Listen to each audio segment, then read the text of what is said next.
You alright? Well, that's about it. Got the light just sneaking through now. Very quick, very overcast day. As you saw, the sun was just momentary, and now it's gone. Fully overcast, what do you do? But I was just hoping that I'd get that little bit of spear of light on the horizon. When I woke up in the swag at about 4:30, I could see a few stars above me, and what happened is by the time the morning came, that little clear patch had moved over to the horizon where the sun is rising. So I had that little spear of clean light right on the horizon, hence that colour there.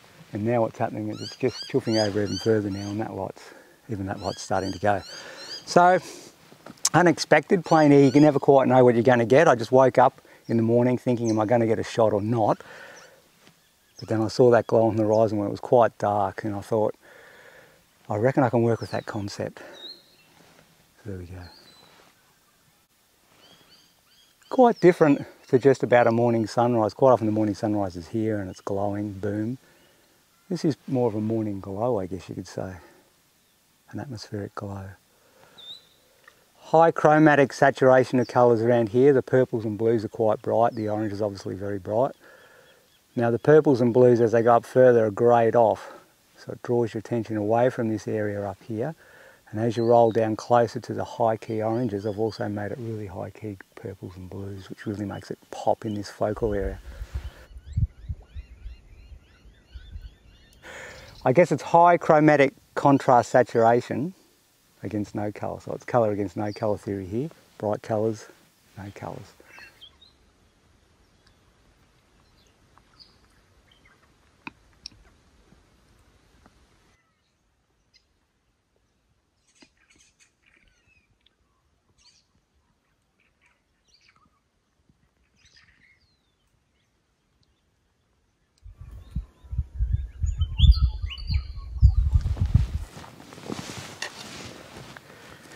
Right, she's boiling nicely. Let's get her off.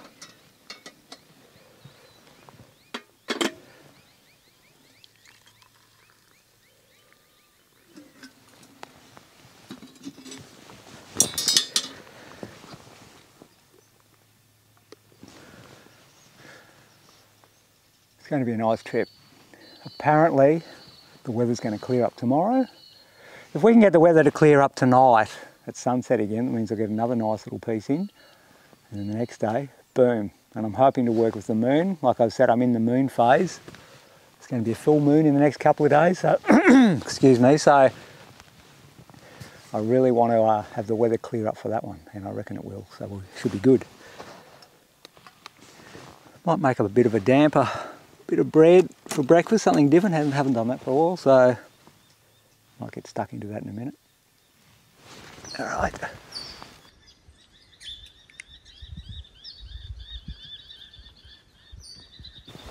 Time to knock up a bit of breakfast. I'm going to go a bit damper, so I've got some self-raising flour. I find that that's good. If you've just got standard flour, you can add a bit of baking powder. Going to go 1 cup. So this is wholemeal self-raising flour, and that's my favourite. I like that. But it's fine to do either. Right, so once I've got that, what I'm going to do is, instead of using butter, I'm going to use olive oil. You can intermix this with butter if you like, but I like to use olive oil, so I'll do a couple of these. You got your 1. 2 olive oils.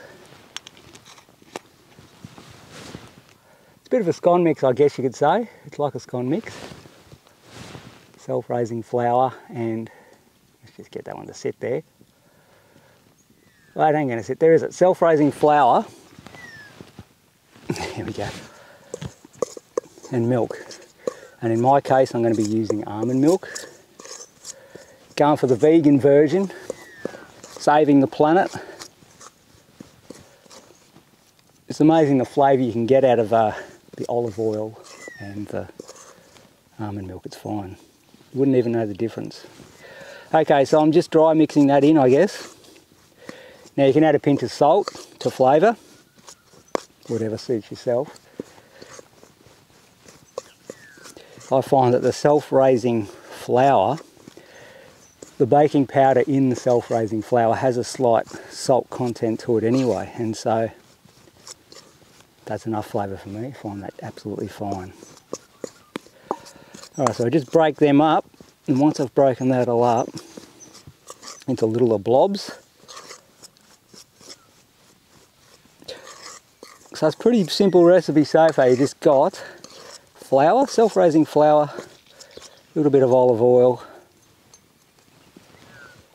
then the milk. So I'll add a little bit of it at a time, not too much. You don't want to overdo it to start with. Now I'm going to use a knife to turn it. Let's have a look. Stirring it like so, and what that will do, that'll form little blobs, as you can see. And this is how you get the perfect amount of moisture for your damper. You start off with not enough, you turn it, all those little blobs go chasing each other around, and what will happen, those little blobs, as you slowly add more and more moisture, will turn into bigger and bigger blobs until it's just one big blob. And once it's gotten to that one big blob phase, then you know you've got exactly the right moisture. If you see that, that's still obviously not enough, but that's what we want. We just want to add a bit at a time. It's so easy to go overboard too, you would not believe it. Doesn't take much more moisture than what I've already got for the whole thing to get too wet, so just keep chasing it around with the knife. You can see those blobs are now getting bigger and less of them. Just go for a bit more. Oh, there we go. Spin that around. And look at that. It's only a few blobs now. You can see there's a good chance that'll turn into the one blob, that much moisture. If it doesn't, it will only take an extra drop more. Okay, so just keep spinning that around, chasing it on the knife. In some ways too, it's not like baking bread. When you're making a scone mix with self-raising flour as opposed to yeast, it's best not to overmix it. You can kind of compress it flat. With yeast, obviously you need to knead it a lot to get it to proof and rise and whatever else. But with this, you just want it to be enough, like a scone mix. Now you can see that we've only got one blob now, which means we've got the right moisture. Any more, it'll be no go. So that's the perfect amount of moisture that we need. Perfect amount of moisture. Right, now it's time to get the camp oven ready. I've just been preheating it there. The idea of the camp oven is I'm going to get it to oven temperature before I start actually cooking. And then the extra coals I put on top are just to maintain that heat, not to add to it. So that can be a mistake. If you put it in a cold camp oven, then you've got to throw heaps of coals on and try and heat it up. The idea is get the camp oven perfect temperature, then just use some coals to maintain it. All right, let's check it out. All right, I'll get this wood. What I'll do is I'll take this off. And that lid, I want most of the heat to come from the top, so the lid I'm going to get incredibly hot. It's hard to burn anything from the top. It's so easy to put too many coals on the bottom or to overheat the camp oven on the bottom. I'll just heat that camp oven a bit more. Really easy to burn the bread from the bottom, but very hard to burn the top. So get that really hot and that'll really maintain a good generalised heat.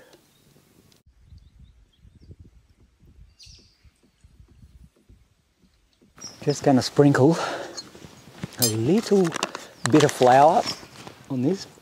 I haven't touched the actual bread yet, so sprinkle a bit of flour so I can grab hold of it and it doesn't stick to me. Just enough. Put it into a nice flat shape. And this is going to be like a big scone, and I'll only cook in about 8 minutes, so that's hence the hot oven.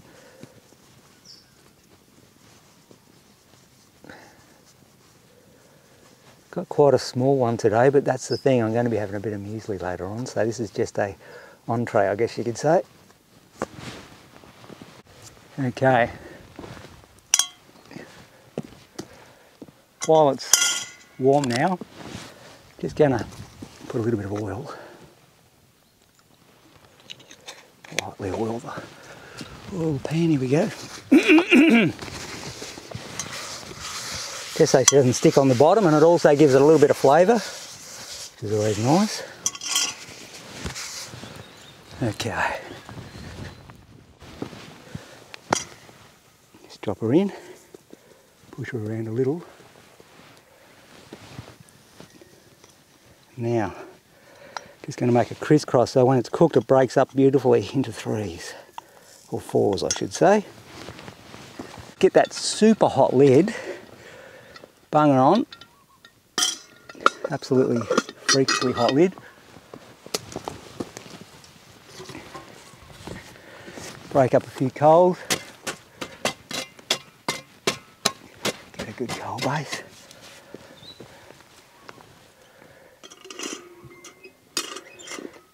Let's move that to one side.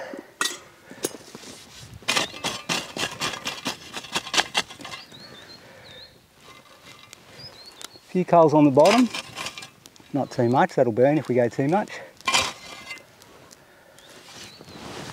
Like I was saying, the trick is to put them on the top with that super hot lid. Alright, there we go now, before it cools down.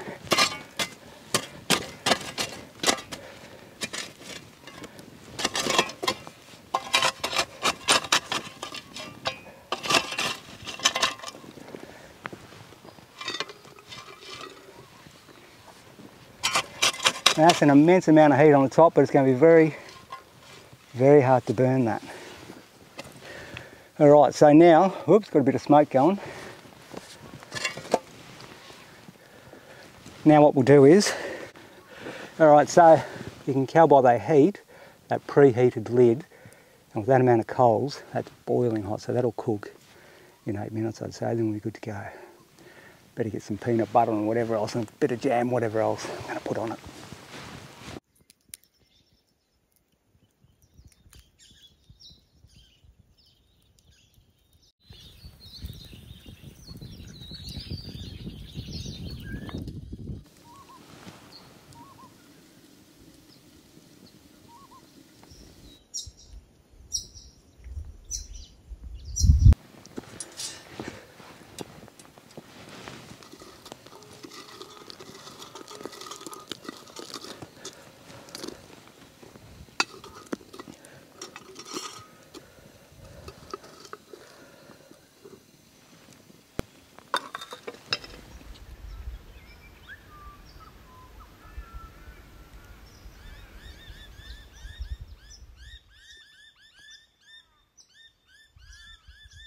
Alright, let's open this up and have a look, eh? Beautiful. Just going to go a spot of peanut butter. Not feeling super sweet today. Bit of that on.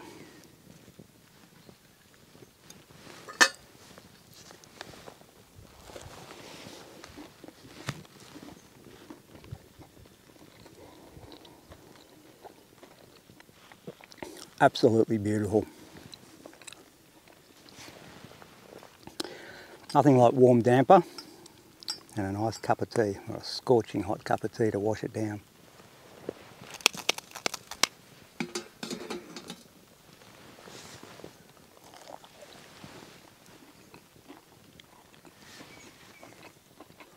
Here comes the rain. I think I got my breakfast made just in time. We've got a bit of rain now, bit of rain action.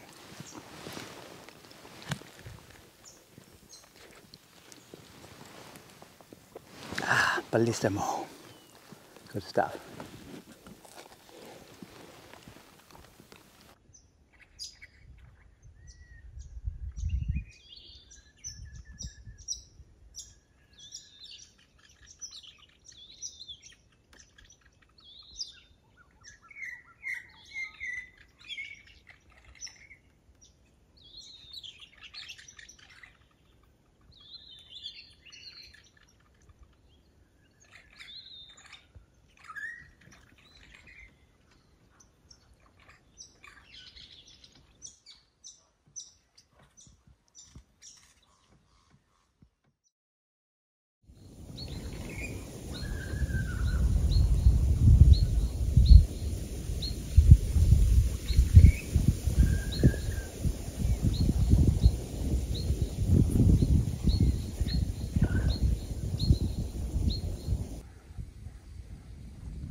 Okay, well that's just a very quick fleeting little moment. The sun, there's a big thunderstorm cloud's just gone through, so you've got this dark blue sky. The spearing light hit the foreground and lit it all up with these beautiful high key colours. Now it keeps coming and going. At the moment it's just starting to light up a little bit more again. But about 5-10 minutes ago it just speared up, bang, boom, no chance to put the camera on or anything like that, just frantic, get that on before it changes, it's a fleeting moment. Alright, now it may happen again. I can see it's about to go behind a cloud again. It's got a little bit more before the horizon, so it could come out and really spear again, but I feel like I've got pretty much what I was after, just an atmospheric moment, a big impression after a storm, so I guess it's like passing storm.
Righty, well, I think that's pretty much it.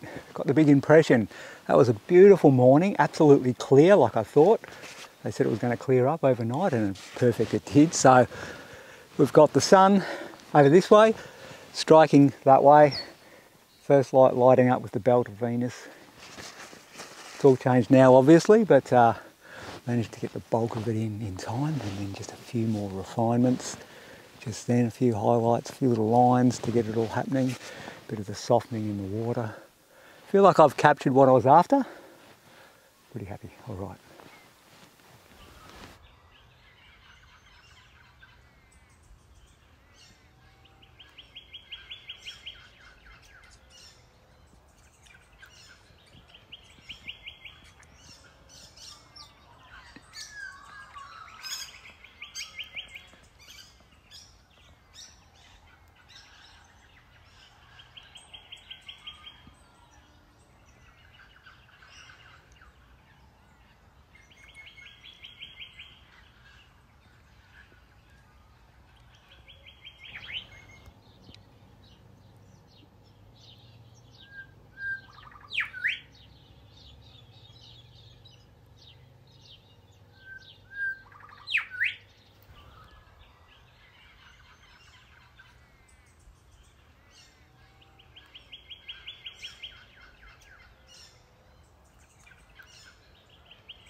Bit of optional extra there, we don't need.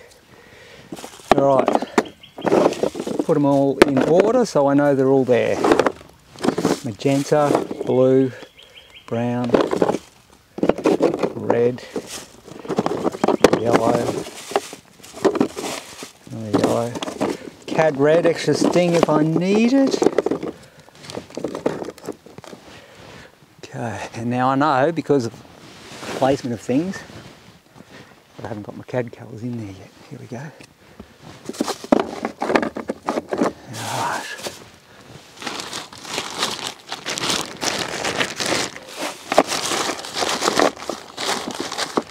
Right, so it's getting very close to the moon being in the right phase. I was actually out on the boat very early in the morning when it was still dark, about 3:30, and what I was doing is shooting the moon. So maybe I can do one at home in the studio. It was too dark to paint on site, but I might be able to do a nighttime moonscape. So we'll see what happens with that footage. But very soon, today or tomorrow, the sun set and the moonrise is going to be much more similar, so I can actually be painting the moon while I'm here instead of having it too dark.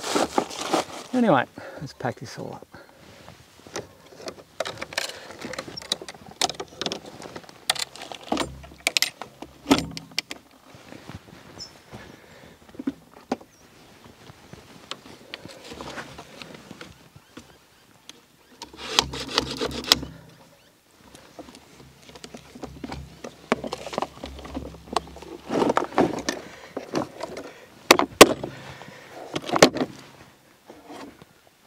We're in the mud here. Mud on the end of the legs of the easel. Oh well, it's all part of it, I guess. What do you got here?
Alright, let's get this fire stoked up a little.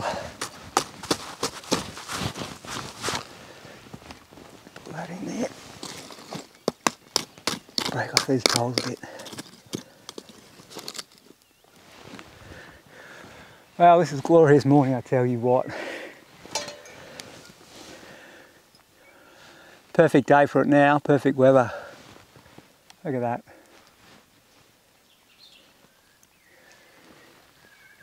Alright though, but I don't think I'm going to be doing a midday painting. Going to be waiting until the evening, concentrating on those atmospheric effects, the light and atmosphere, and hopefully a bit of a moon. So hopefully the weather stays good for the rest of the day. There is supposed to be a front coming in tomorrow morning, but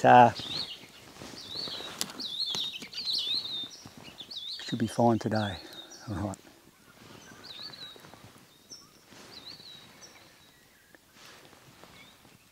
Lovely.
Alright, just working on a little bit of a painting here, got the moon coming up, you might be able to see it in there. Okay, so I've got to work quickly, throwing a lot of the colours on, let's see what else I can do. Right.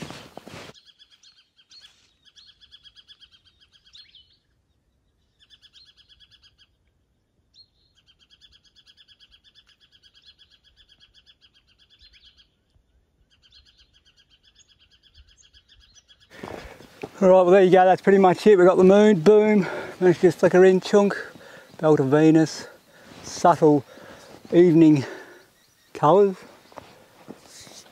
Pretty happy with what's going on. I really had to make a very subtle gradient in the sky and the water. And just that dusk seems to work out nicely. There's just a little bit of sunlight left on there earlier, a few minutes ago. I just flicked that on, that last ray's coming from this way, boom, and you've got your full moon.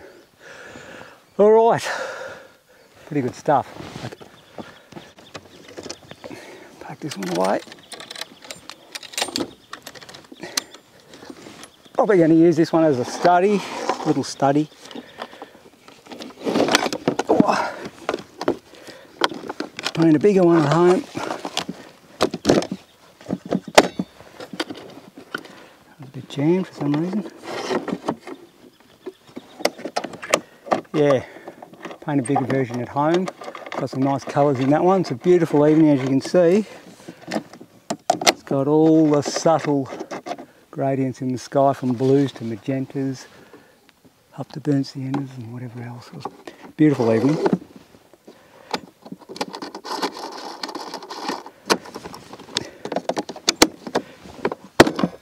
What's going on there? Something wacko. There we go. All right.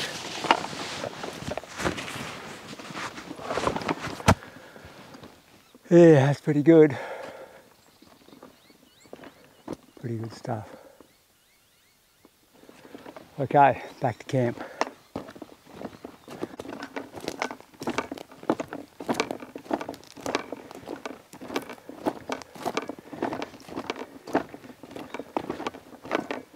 Make my way up through here, a few sticks and whatever.